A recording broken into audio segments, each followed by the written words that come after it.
Olá, tudo bem? Começando mais um Juridicast, o seu bate-papo jurídico. Hoje o assunto é sobre a sucessão do companheiro. Como é que fica? Os direitos desse companheiro após o falecimento do outro. Sabemos que o cônjuge, ele tem os seus direitos, ele tem legitimidade para participar. E o companheiro, como é que fica? E hoje está aqui o doutor Alê Nazim Salum, que vai bater esse papo aqui comigo. Nós vamos sanar algumas dúvidas desse assunto tão importante para o direito das famílias e também para o direito da sucessão. Seja bem-vindo, doutor. Muito obrigado, mais uma vez participando aqui para poder tratar de temas do direito das sucessões hoje. O anterior foi sobre o direito das famílias, sobre pensão alimentícia. E vamos falar sobre esse tema que causa muita dúvida, que é muito nebuloso ainda, muito tormentoso para todos e principalmente para os nossos clientes, para as pessoas que nos assistem. Essa questão da sucessão do inventário para quando as pessoas têm uma união estável. Antes da gente começar, a gente entrar no nosso assunto principal, fala um pouco do doutor, como é que o doutor entrou no direito, se teve inspiração, se tem alguém na família que o doutor se inspirou, como é que foi? Meu pai é funcionário público, aposentado, funcionário público estadual, e eu já tinha uma certa vivência com ele com as questões de leis, de como funcionavam as coisas, que sempre deveria existir uma lei. E nisso, vendo pessoas, filmes que trabalhavam com direito, eu comecei a me interessar. Então, fiz o vestibular, estudei, entrei no direito, e aí naquele primeiro ano tudo muito difícil, era teoria demais, filosofia, e aí eu não estava muito satisfeito, Mas fui fazer estágio. A partir do momento que eu fiz estágio, aí realmente eu descobri que era isso que eu queria fazer, apesar de algumas dúvidas no decorrer do caminho, que é normal para todo mundo. Mas aí eu fui fazendo estágios, e um estágio atrás do outro, e sempre na área civil. Sempre na área civil, desde 2004 venho fazendo esse estágio. Desde 2004? Venho fazendo estágios, Me formei em 2007, fiz pós-graduação na área civil, processo civil, e em direito civil, a minha especialidade. E quando eu trabalhei em um escritório, ainda não tinha o meu escritório, eu comecei a atuar muito com direito de família e sucessões, inventários, divórcios e as matérias dentro desses temas, dessa área em específico. E aí me despertou essa paixão. E aí eu comecei a estudar direito de família e sucessões, depois eu abri meu escritório e comecei a focar. E aí ingressei nas comissões da OAB, hoje também no IBDFAM.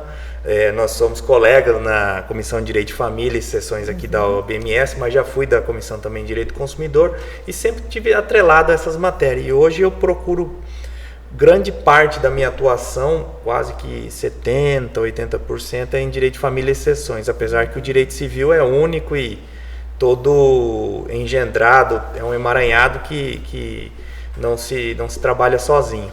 Então, de lá para cá eu desenvolvi essa paixão pelo direito de família e sucessões, essa vontade de aprender e de estudar sempre essa matéria. Doutor Ali, 2004 o doutor já estava cursando a faculdade de Direito.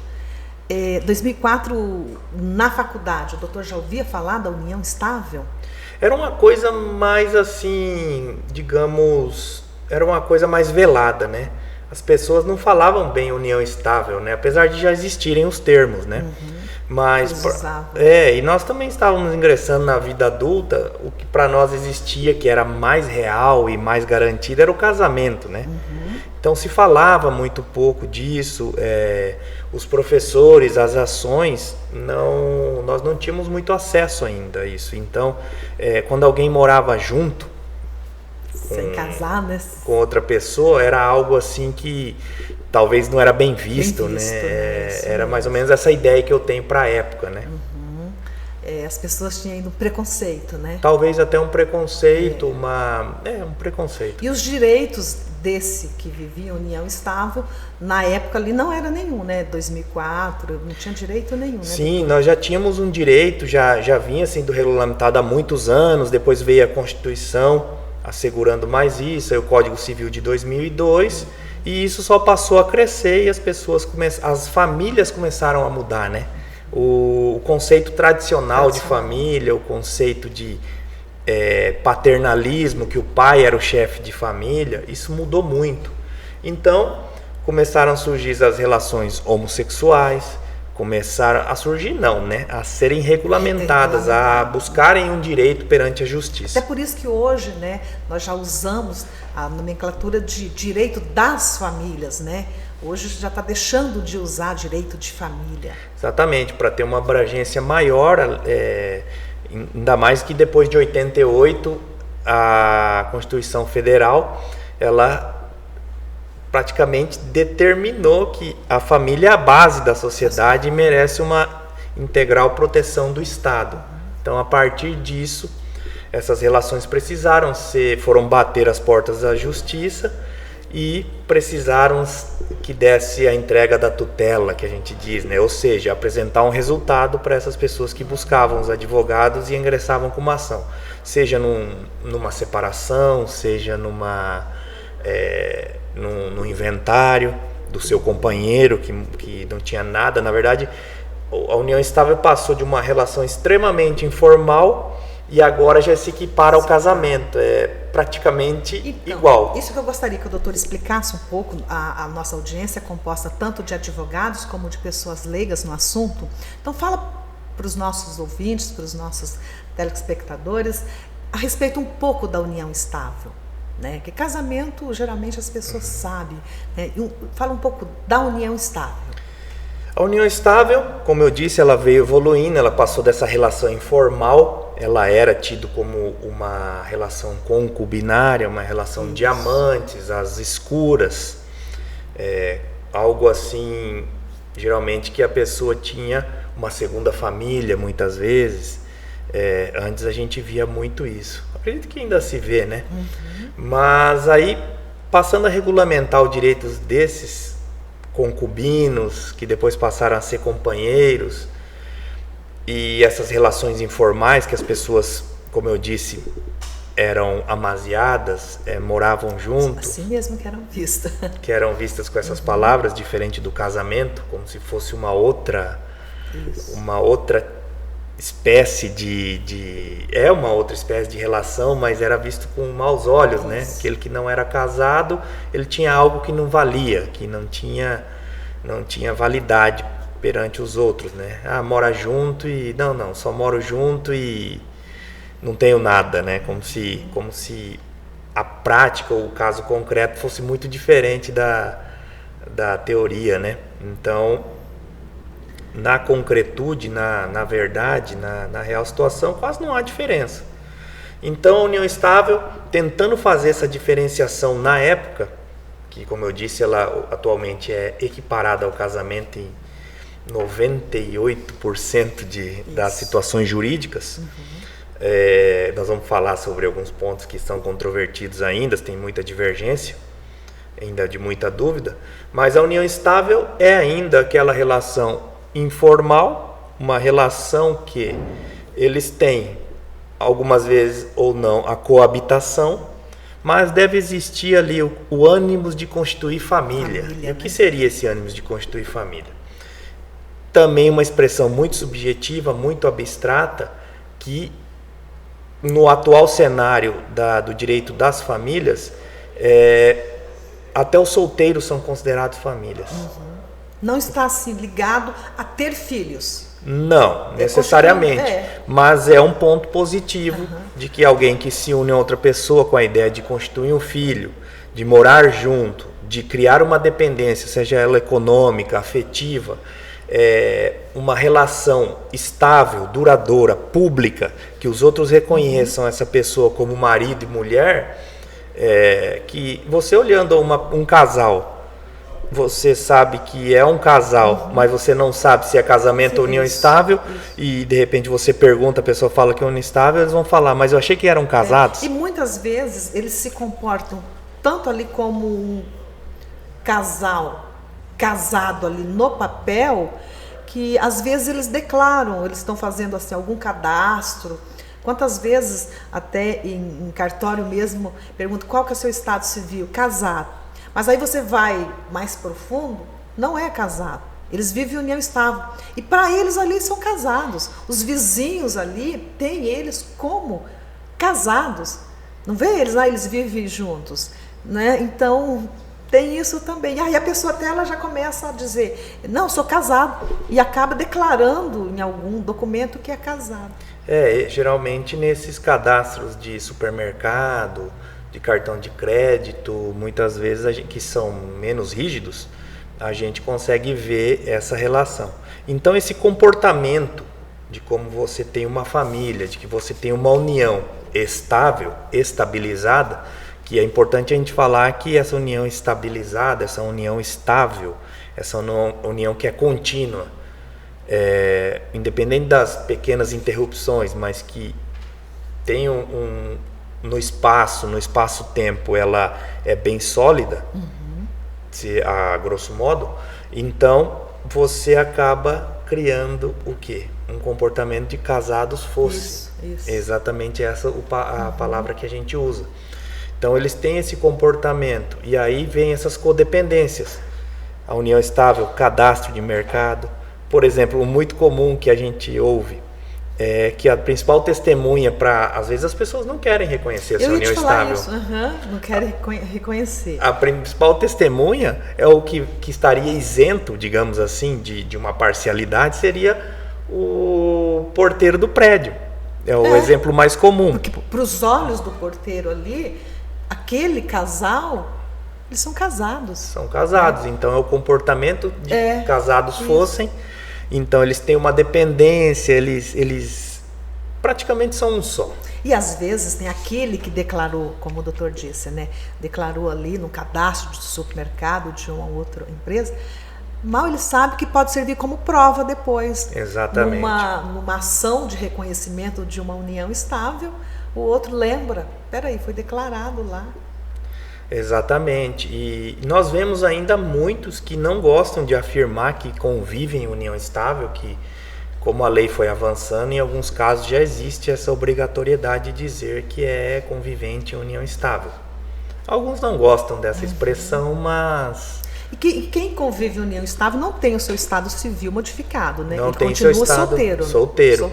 Porque a união estável ela foi criada, ela surgiu em razão dessa informalidade e para diferenciar do casamento. Mas como ela foi se equiparando, esse é um dos temas ainda que, como eu disse, algumas alterações já exigem que tenha convivente em união estável. Mas as pessoas podem se declarar solteiras. E tudo isso avançou tanto, né, doutora Ali, que alguns anos atrás, não muito distante, precisava de tempo, né, para que fosse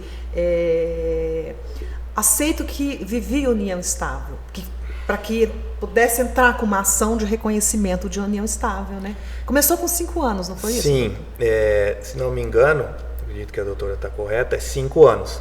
Era na lei antiga. Isso. Mas depois veio o Código Civil e deixou isso em aberto.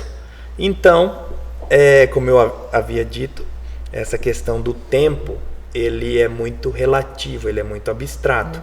O que pode ser uma união duradoura, contínua para mim...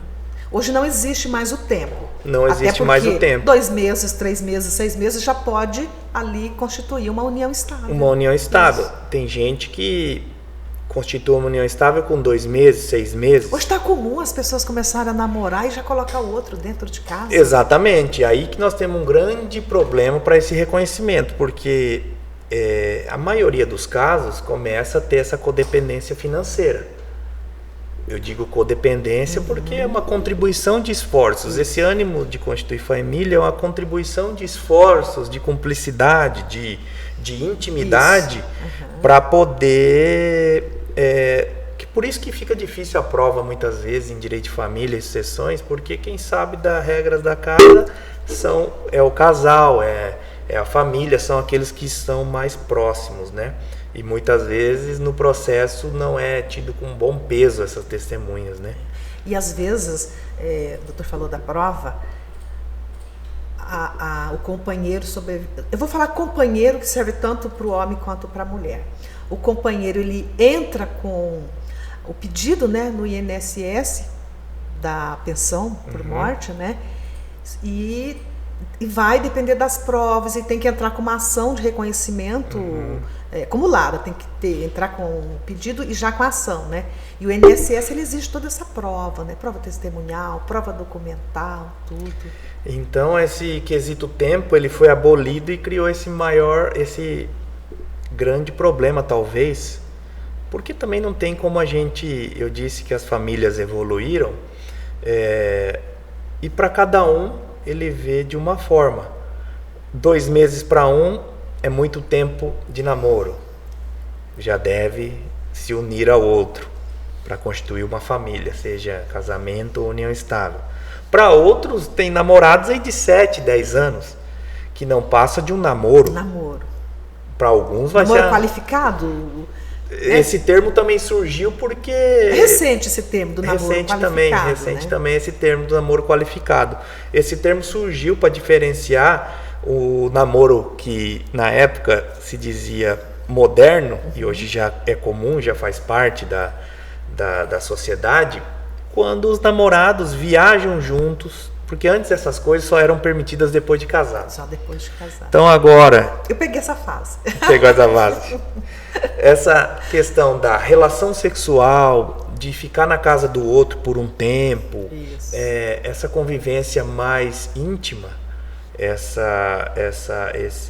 esse termo namoro qualificado surgiu para isso, para não caracterizar a união estável. Então, aqueles que tinham um namoro qualificado, às vezes compravam um bem, e aí tinha que se fazer a diferenciação, porque vinha um outro querendo reconhecer a união estável e partilhar esse bem em 50%. Exatamente. E tem isso hoje, né? Tem isso hoje ainda. Eu sou, assim, favorável da pessoa, de repente começou um namoro, um dorme na casa do outro, de vez em quando o outro vai depois para casa.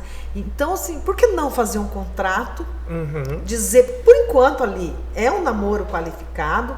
Agora, se daqui alguns anos, ou meses, para uns pode ser meses, tá vendo que é melhor ficar em união estável ou casar, aí faz uma escritura declaratória de união estável ou casa. Mas eu acho válido um contrato de namoro qualificado. Eu acredito que isso vai crescer também muito aqui no país, porque seria aí que nós falamos da autonomia da vontade, uma vontade mais livre, mais consciente, sem muita interferência do Estado. E a interferência do Estado é através das proibições legais, enfim. O contrato de namoro poderia vir a assegurar isso, né? Assegurar, porque de repente você está ali num namoro qualificado, mas está quase virando uma união estável, ou já virou, e de repente um vem a falecer. E aí, doutor Ali? O companheiro sobrevivente entra com uma ação de reconhecimento dessa união estável. Vamos dizer que o outro que faleceu tinha ali um patrimônio considerável, né? E que seja 2 meses aquela união estável, ele estava ali já morando junto. Como é que fica, doutor Ali? Suponhamos que existia uma união estável, independente do namoro, no antecedente, no começo, e geralmente começa com o namoro, né? Começa com o namoro. Alguns são mais apressados, né? E já estão com todas os requisitos que eu citei aqui já no primeiro mês, né? Mas suponhamos que esteja uma união estável que não foi regulamentada, que não tem uma escritura pública feita em inventário ou um contrato particular assinado pelas partes, reconhecido firma, com testemunha.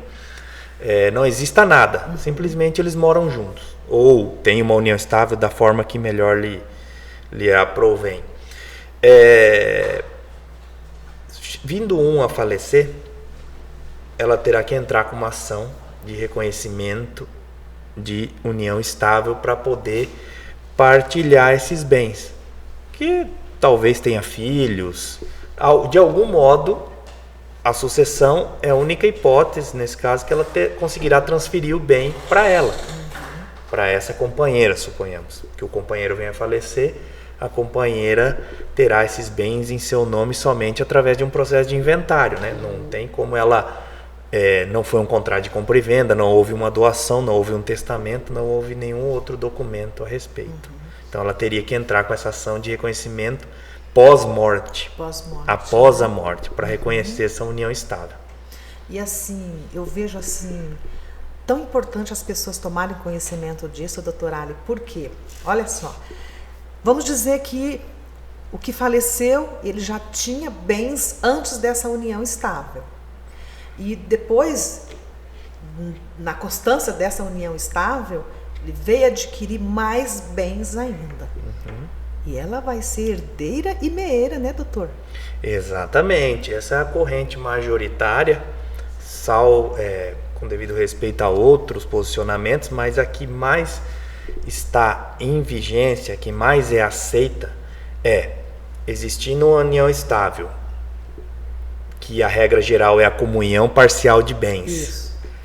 E nesse caso que nós citamos, que ela vai reconhecer após a morte, a regra geral será a comunhão parcial de bens, que é o regime legal, é o regime que, quando as pessoas não sabem o que elas querem ou não têm esse conhecimento, para os outros regimes de casamento, como a separação total de bens, ou participação final nos aquestos, ou comunhão universal de bens, é elegido quase que obrigatoriamente a comunhão parcial de bens.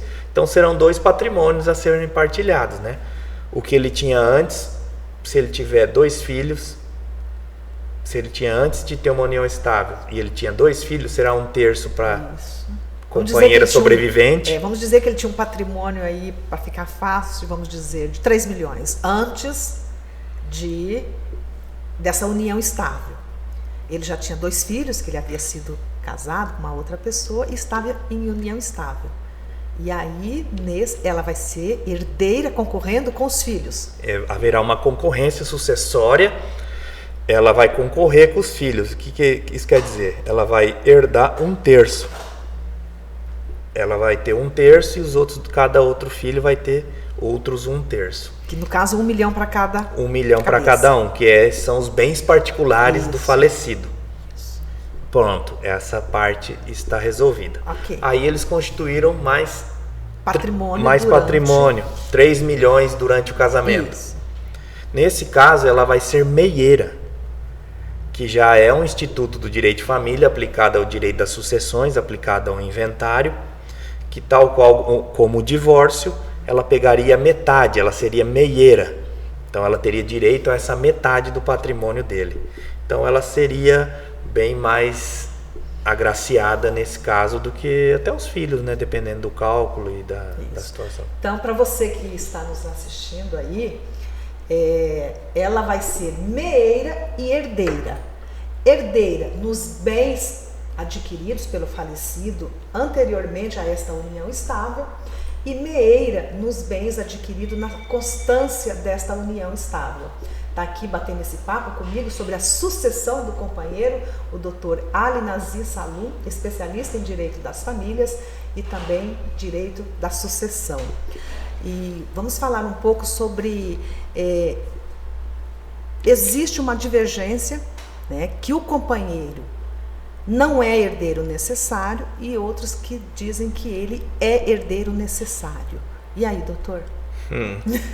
Esse foi o tema mais discutido nos últimos tempos sobre inventário e sucessões, direito de sucessões, direito à herança.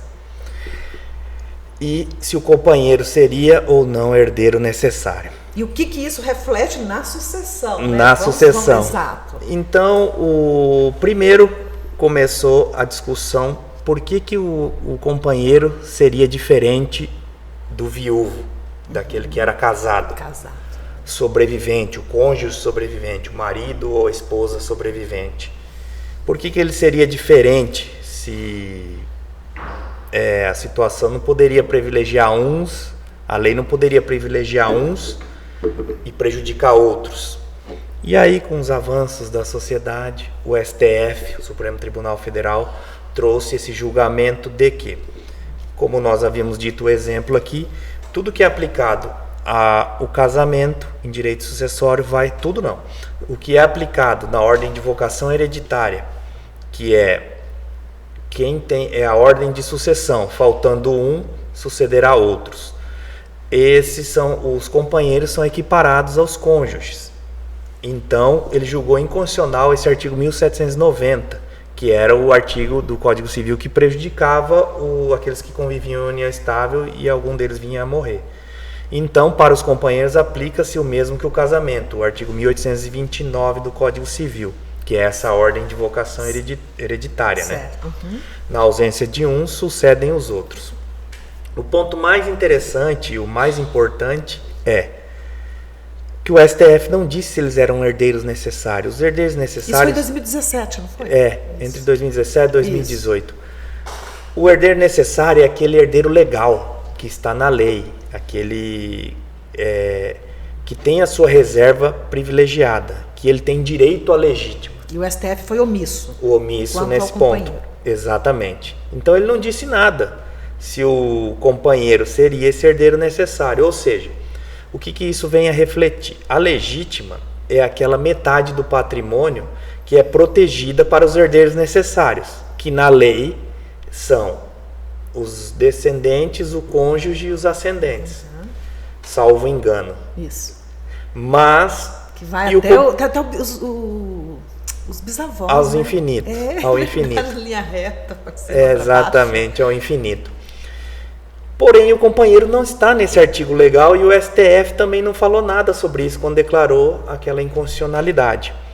Então, surgiu a divergência, surgiu a polêmica, surgiu a discussão, tanto dos doutrinadores, dos juízes, advogados, promotores, todos que trabalham, os operadores do direito. Existem correntes que tratam, existem alguns dizendo que sim. Inclusive já temos decisões que vão também bater lá nos tribunais superiores, inclusive do STJ já tem, dizendo que o companheiro sim vai ser herdeiro necessário, ele é herdeiro necessário, independente da omissão do STF. Alguns nem falam isso, só dizem que eles são herdeiros necessários, então ele teria direito à sua legítima protegida. O que isso impacta também, voltando um pouco, que eu acabei me recordando. Por exemplo, o testamento. O testamento você só pode fazer para um terceiro, para um estranho, de 50%, que é a parte disponível. Os outros 50% do seu patrimônio é a parte legítima, que é protegida para os herdeiros necessários, os filhos, o cônjuge e agora os companheiros. E existem outras pessoas, outros julgados, outros entendimentos que dizem que não, o companheiro não é herdeiro necessário. E, inclusive, tem até embargos de declaração, um recurso no STF para poder tentar regularizar essa situação. É uma insegurança jurídica, né? Para nós, advogados, fica meio complicado, né? Porque tem estados que os cartórios eles fazem a escritura, ou fazem, aliás, o testamento, sem fazer a reserva da legítima, mesmo que a pessoa ali vive em união estável. Aqui eu tenho conhecimento que eles não fazem, mas eu tenho conhecimento que cartório em São Paulo faz esse testamento daquele que vive em união estável sem fazer a reserva da parte ali da legítima. Exatamente, e isso num futuro, quando sempre vai bater, sempre vão buscar o poder judiciário, a justiça sempre que vai ter que decidir. E aí, como é que ficam? Se já dilapidou um patrimônio? Isso, e aí? Né? É todo um conflito, é todo uma... Porque ele pode doar, que aí a pessoa já pode fazer o que quiser, né, com o bem que está recebendo. Sim. E aí um testamento que aí só vai poder, né, que vai ser validar depois do falecimento. Exatamente. E se coubesse uma dica, se cabe uma dica aqui, aqueles que têm uma união estável, mas não está regulamentada nem num contratinho particular ou muito menos no cartório, numa escritura pública, que regulamentem, porque você assim vai fechando um pouco mais a situação. Apesar de todas essas situações que nós já falamos aqui. E o mais legal é que, se for fazer a escritura regulamentar, como o doutor está falando, as partes, elas podem escolher o regime. Elas podem colocar ali que aquela união estável, ela não vai reger o regime da comunhão parcial de bens, e sim pela a separação total de bens. Exatamente.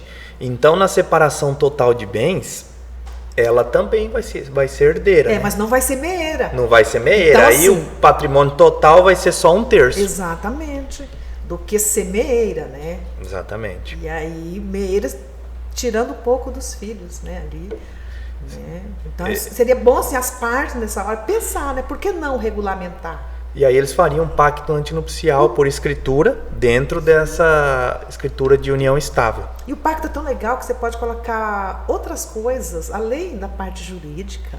Né? O pacto é legal que você quiser colocar assim, ó, quem vai lavar as louças todas as noites vai ser o esposo, vai ser o companheiro ali. Aqui no Brasil essas situações ainda são muito novas. Mas pode ser colocado. Ainda pode, estão colocando, né? Agora, como vão fazer cumprir isso, que eu também não sei, porque eu ainda não tive um caso desse, mas existem essas situações sim. Quem vai poder viajar sozinho para uma pescaria, isso. São combinados que as pessoas fazem. Doutor? Por que não? Eu vi recentemente na rede social, eu vou falar aqui da Vanessa Camargo, não me recordo com quem ela estava casada. Não, eu também já ouvi falar muito do juiz, o Rafael Calmo, ele fala bastante de uma cláusula de não baixaria. Por que não colocar isso? Num eventual divórcio, por que não colocar uma cláusula ali que ambos não vai falar nada em relação, porque que encerrou o casamento, nada que venha a ter essa baixaria. O Rafael Calmon ele é um grande jurista, ele é juiz, eu acredito que no Espírito Santo.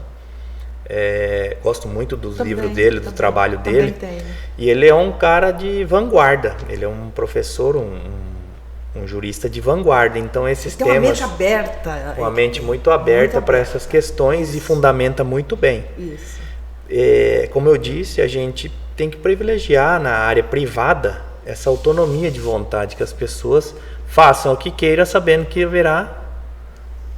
haverão consequências, né? Sim. Porque, por exemplo, uma cláusula de não baixaria geraria uma multa, uma indenização. Isso, caso dali das partes descumpre, né? Exatamente. E aí seria cobrado isso no judiciário, aí voltaríamos todo aquele... Eu acho legal. Sim, eu também sou favorável a muita coisa, só que o Estado intervém muito ainda, né? Por via das leis. Essa parte mesmo, quando fala da legítima, que tem que reservar, eu acho que o Estado está assim intervindo. Porque você não poderia fazer o que você quisesse com o seu patrimônio? Exatamente. Aí nessa de intervir, de violar um pouco essa autonomia do direito privado, que nem é tão privado assim, ele tenta proteger algumas pessoas, mas eu acredito que as pessoas estão buscando conhecimento, cada dia se precavendo mais, tanto é que o número de casamentos por separação de bens, separação convencional, separação total de bens, está aumentando cada vez. Porque as relações, como dizem por aí, estão líquidas. São amores líquidos, igual estão no direito de família. Então, aqueles que se casam ou têm uma união estável efetivamente regulamentada, buscando proteger o seu patrimônio, talvez isso soe como individualismo ou não sei, qualquer tipo de expressão que caiba, tem ali protegido o que ele construiu, independente do que ele fazia durante o casamento, né? Se contribuía para o sustento da casa, dos filhos, né? Que isso também é indiscutível, esse sustento dos filhos. Mas com relação ao outro, né? Ele não quer que o meu trabalho, fui eu que construí, eu não quero que o outro tenha esse direito. Então, mais ou menos esse que é o enfoque que eu tenho visto dos casais que procuram para saber dos regimes de casamento, né? Mas temos que explicá-lo, se eventualmente venha a falecer, que ninguém sabe o dia que vai ser. Ninguém sabe isso. Que ela vai se tornar meieira ou herdeira, dependendo da situação. Vamos para um caso assim, complexo. O companheiro faleceu, deixando filhos maiores e capazes. Ele vivia em uma união estável. Esses filhos, eles não se entendiam muito bem com a madrasta ali, não gostavam muito.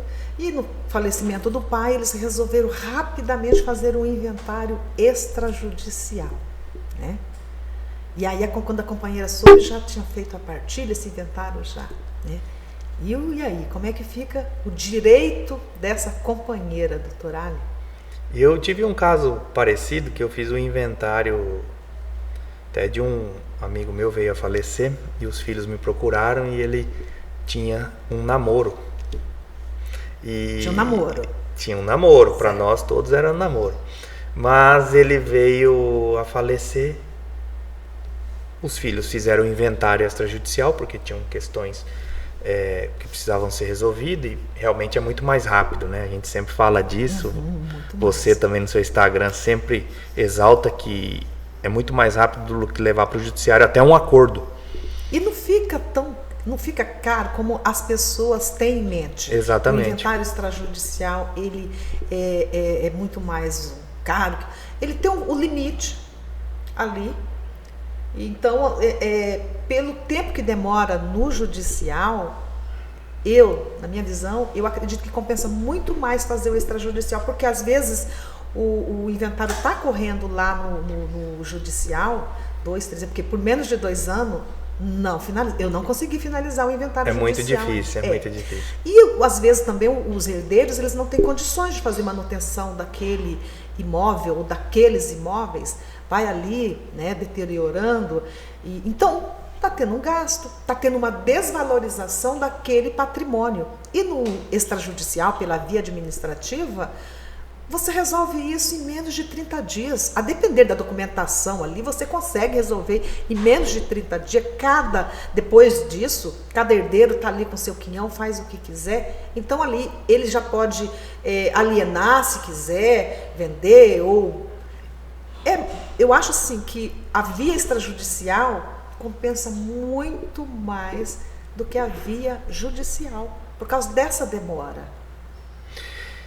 Eu também concordo com tudo isso, tento explicar isso, que o custo-benefício é muito maior, mas infelizmente alguns ainda levam, até porque alguns têm direito à justiça gratuita e nesse ponto eles... Porque tem, né, esse direito. Que tem esse direito, ele ainda compensa.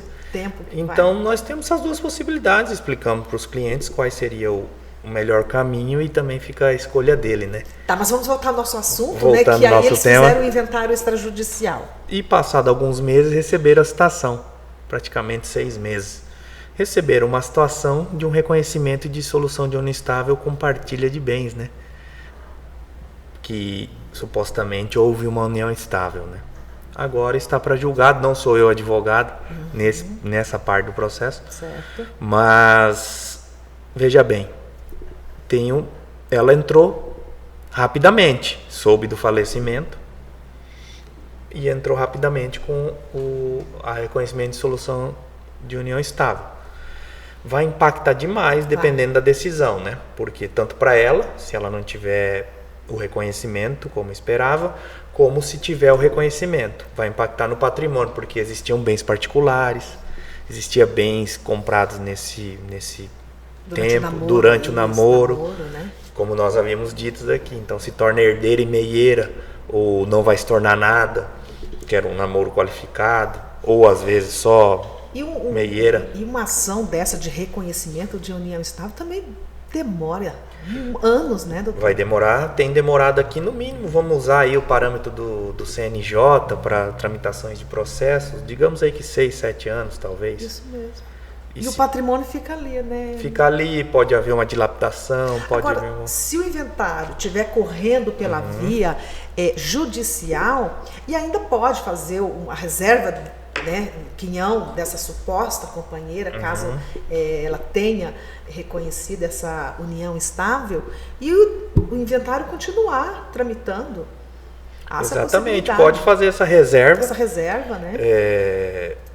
Tudo vai depender de como veio as provas. Isso. E como está ali no momento. Mas nós temos também um ponto que dizer que a pessoa não pode demorar muito, né, para entrar com essa ação de reconhecimento de dissolução de união estável. Né, doutor? Tem um prazo, é o prazo prescricional, né, para ela poder entrar com essa ação, ela não pode esperar mais que 10 anos. Então, é muito ainda, né? É muito ainda.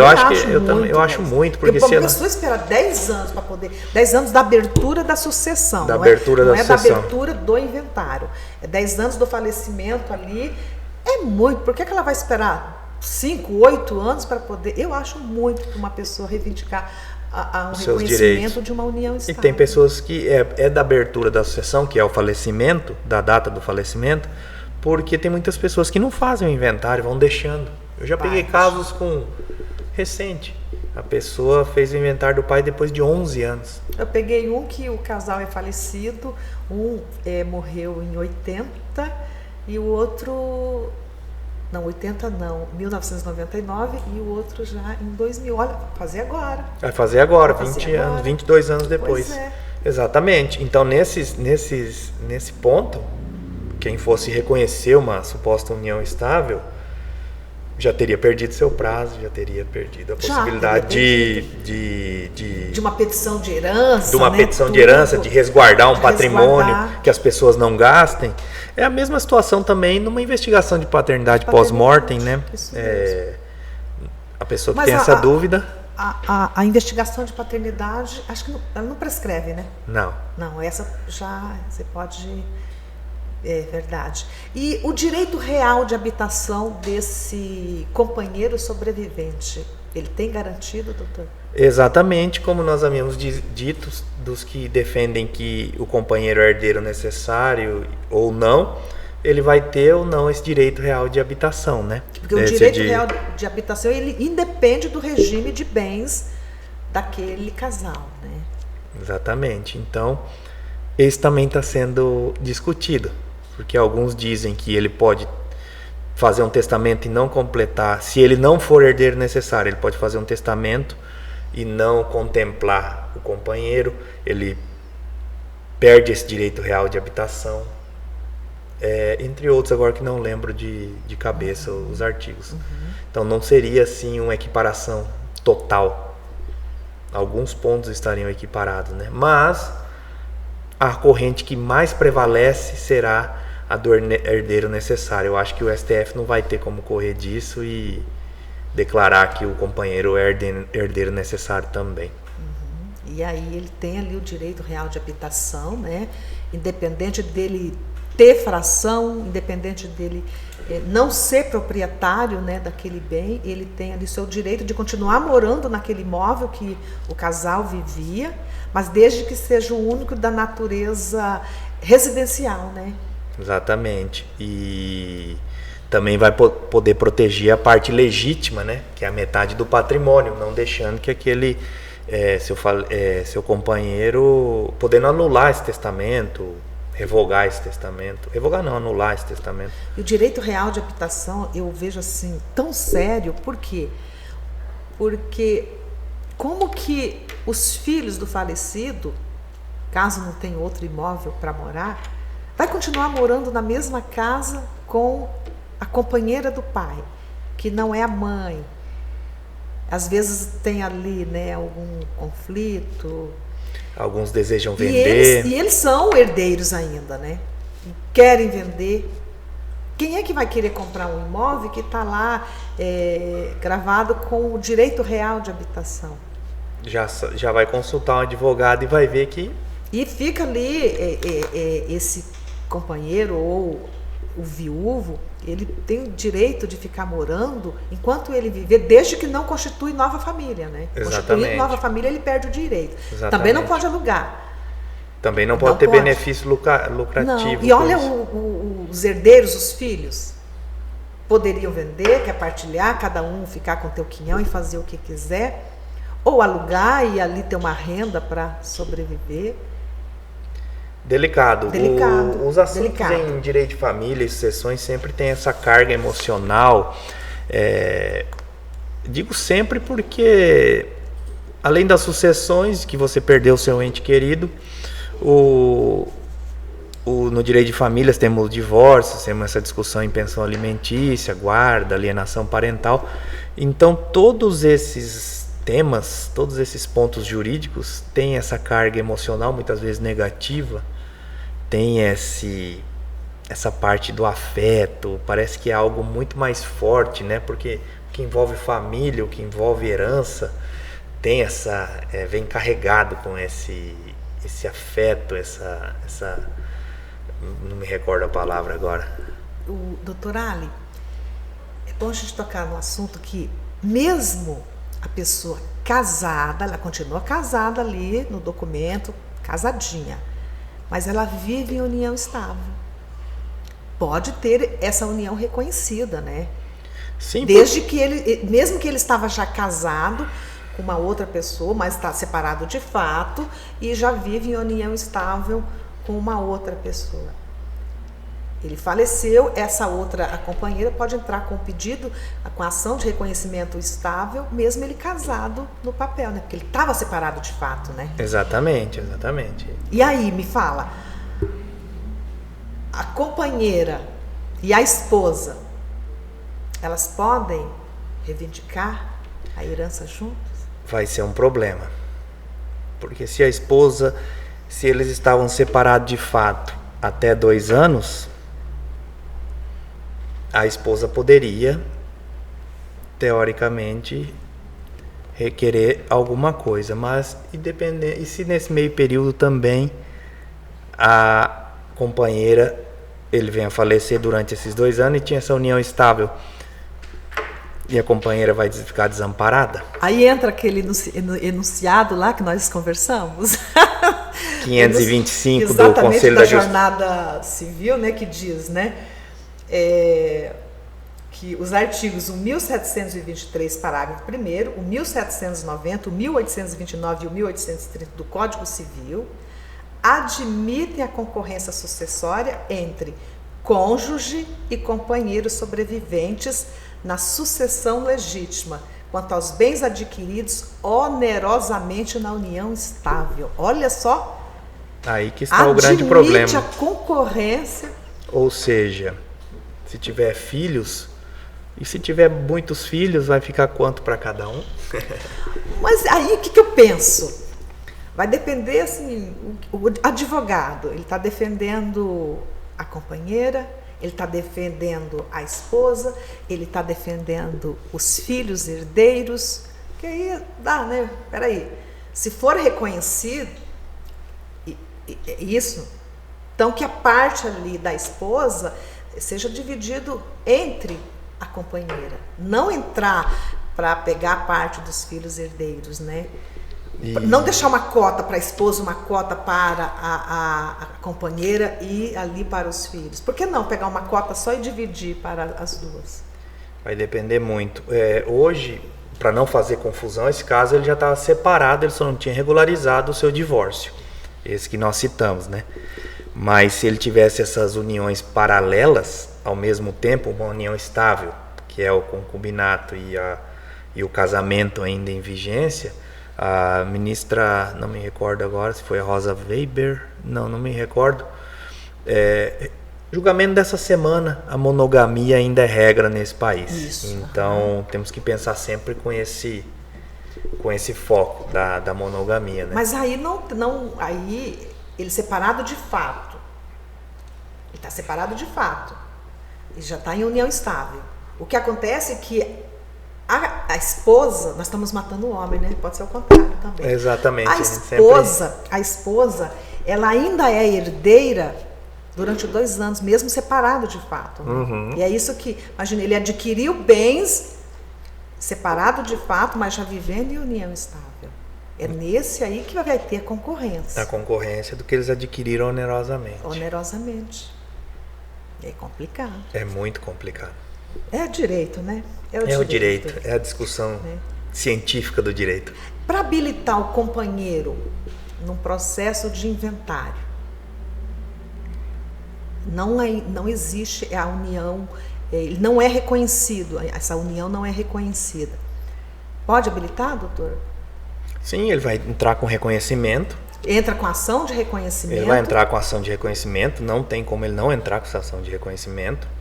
Se ele não entrar com ação de reconhecimento, ele não pode se habilitar ainda no processo de inventário. Exatamente, porque teoricamente ele não existe, ele não é parte, não tem vínculo nenhum para suceder, não tem nenhum direito de herança.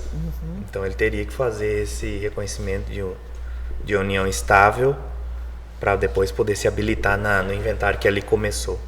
Ele entra já com a ação de reconhecimento dessa união estável e se habilita no processo de inventário, onde ele já pede, né, tanto aqui como pode pedir aqui, a reserva, né, do quinhão. E muitas vezes a gente diz que trava, né? Começa a travar. Aí só vai ser a venda daquilo que está deteriorando. Por isso que é bom pedir a reserva. Porque se pede a reserva, o inventário continua. Não precisa parar. Exatamente. Por isso que tem que fazer, nós advogados, a gente precisa fazer esse pedido para o nosso cliente, orientar ele a fazer esse pedido justamente para isso, para não travar o inventário. Porque não é justo que trava o inventário. Porque pode fazer a partilha, caso essa união ela seja reconhecida, está ali o quinhão reservado. E se não for reconhecido, vai fazer a distribuição para os herdeiros, né? O juiz todas as vendas que vão ocorrer no inventário são via autorização judicial. E constando essa informação que existe uma ação de reconhecimento de união estável tramitando, correndo em apenso, correndo paralelamente, o juiz também vai tomar as precauções. Para qual fim é a venda? Não, está morrendo gado na fazenda, precisamos vender. Venda, mas deposite o dinheiro aqui. Isso. Tem que no processo. E tem que ser muito bem fundamentado esse pedido, né, para venda de algum bem que está em processo de inventário. Senão o juiz ele não concede. Não, né? Ele não se defere. não tiver uma justificativa para pagar imposto do ITCD, transmissão casa-mortes, ou para evitar deterioração, ou manutenção de gado. Manutenção de gado, ou do bem imóvel, de qualquer outra coisa. Ele não vai autorizar simplesmente para deleite dos herdeiros. Doutora Alice, estamos chegando ao fim do nosso bate-papo, muito agradável, mas vamos agora para o último assunto. Se todos os herdeiros maiores capazes, eles reconhecem essa união estável, pode ser feito esse reconhecimento nos próprios autos do inventário. Ou no inventário, ou fazer via cartório, né? Tanto no inventário judicial, ali no judicial pode ser feito, os filhos, ali eles vêm, anuem na petição, e como pode ser também feito no inventário extrajudicial, também na própria escritura ali do inventário, ou fazer uma escritura declaratória, onde todos os filhos, né, todos reconhecem, se todos estiverem de acordo, né, que reconhece aquela união estável. São maiores, são capazes, né? Capazes, estão de acordo, né? Eu tenho visto mais na parte extrajudicial, né? Geralmente quando está na via judicial a gente já espera que seja uma briga muito maior, né? Que já não se conversem, não reconheçam essa companheira do falecido pai, vamos exemplificar assim. Então eu tenho visto mais na parte extrajudicial. Eu vi um caso também, doutora, que a companheira, ela abriu o inventário do companheiro e pediu que fosse nomeada como inventariante. O juiz nomeou. Sim. Mas na verdade ela não tem qualidade, ela não está...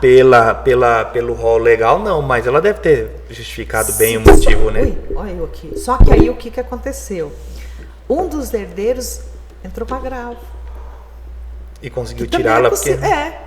E conseguiu destituí-la do cargo inventariante porque ela não estava no rol legal. Né? E tinha fundamento, né, para isso, né? Doutora Ali, muito bom nosso papo, muito agradável, mas de repente deixei de abordar algum assunto. O doutor tem mais algum ponto que de repente esquecemos de falar aqui? Não, acho que conseguimos tratar de uma maneira... Tem alguns pontos aprofundamos bem, mas conseguimos bater um papo sobre esse assunto e que geram dúvidas até para nós, né? Porque, como eu disse, as famílias estão mudando. Então, tem filhos tidos como híbridos até, Isso. Uma filiação híbrida, né? Uma família constituída com filhos de um casamento, filhos em comum, filho da esposa, várias uniões estáveis, vários divórcios já na vida que nem se terminou de resolver ainda, a partilha de bens geralmente, que é onde duas coisas que atrapalham o divórcio: pensão alimentícia e inventário, a parte para dividir bens, dinheiro e patrimônio. É isso aí que trava tudo. Esse é a parte geral. Mas eu acredito que tratamos de tudo. Estou à sua disposição, mais uma vez grato, muito agradecido pelo convite. Eu que agradeço. Eu lembrei de um assunto daqui. Hoje também está comum poliamorismo. Um homem aí vivendo com 4 mulheres, Trisal. ou vice-versa, né? Trisal, né? Trisal, exatamente. E eu vi quando o palestrante falou, eu não lembro o nome dele, do palestrante no congresso, né? Terceiro congresso que o IBDFAM fez, ele falou, né, que antigamente ter uma relação com mais de uma pessoa era considerado traição e tinha aquela culpa tudo. Hoje a traição foi substituída pela trisal, que é 3 em ação. A gente achou muito engraçado essa fala dele, né? 3 em ação. 3 em ação, né? Trisal. A traição foi substituída para trisal, 3 em ação. Trisal, são tantas coisas que surgem, né? Poliamorismo, Imagina multifamília. Vamos falar um homem que é mais comum, um homem viver com mais mulheres do que a mulher viver com vários homens, né? Imagina um homem vivendo com 4 mulheres e vem a falecer. Não é casado com nenhuma. E eu já dei uma estudada nisso, que aqui primeiro entrar, que provavelmente que vai ser a herdeira disso. Foi o que a ministra disse, né? Aqui é o que prevalece, a monogamia, né? Ainda nós estamos caminhando para isso, mas eles estão tentando pelas vias dos cartórios, e isso vai bater no judiciário, a fazer uma escritura de união estável do trisal. Casamento não, né? Mas talvez no futuro, não sei. Mas e um futuro que talvez não muito distante. Não muito distante. Não muito distante. Tudo muito rápido. Qual é a tua mensagem, doutor, para os nossos ouvintes, nossos telespectadores, em relação à união estável? Em relação à união estável, sempre questione o porquê o seu companheiro ou sua companheira não quer regularizar isso. Isso eu acho que é uma dica e às vezes pode até criar um conflito. Isso que eu ia te falar agora, né? Provavelmente ali no início vai ser criado um conflito, porque muitas vezes até na hora ali de casar, os noivos ali, eles ficam com receio de tocar no assunto. Qual regime que nós vamos casar? Até os noivos também, né? Os nubentes, no casamento. Procurar um advogado ou pesquisar. Hoje temos bons materiais na internet, faça um filtro. Temos bons Instagrams de profissional, está aqui o da doutora. Obrigada, o meu não movimento muito, mas a doutora e nossos colegas do IBDFAM movimentam com bom material. Procurem essa informação, o porquê de estar fazendo isso. Talvez você evite até o seu relacionamento. Sim. Um problema futuro. Exatamente isso. Mais uma vez, muito obrigada por o doutor ter disponibilizado o seu tempo e vir aqui bater esse papo agradável. Gratidão, doutor. Muito obrigado, estou sempre à disposição, fico muito feliz quando venho aqui. Obrigada. Podem me procurar aí no Instagram para sanar as dúvidas. Desculpe alguma eventual falha aqui. E nos vemos nas comissões aí, né? Nos vemos trabalhando aí nas comissões. Te espero no IBDFAM para que faça parte lá também. Com certeza. Obrigada, doutor. Obrigado. Mais uma vez.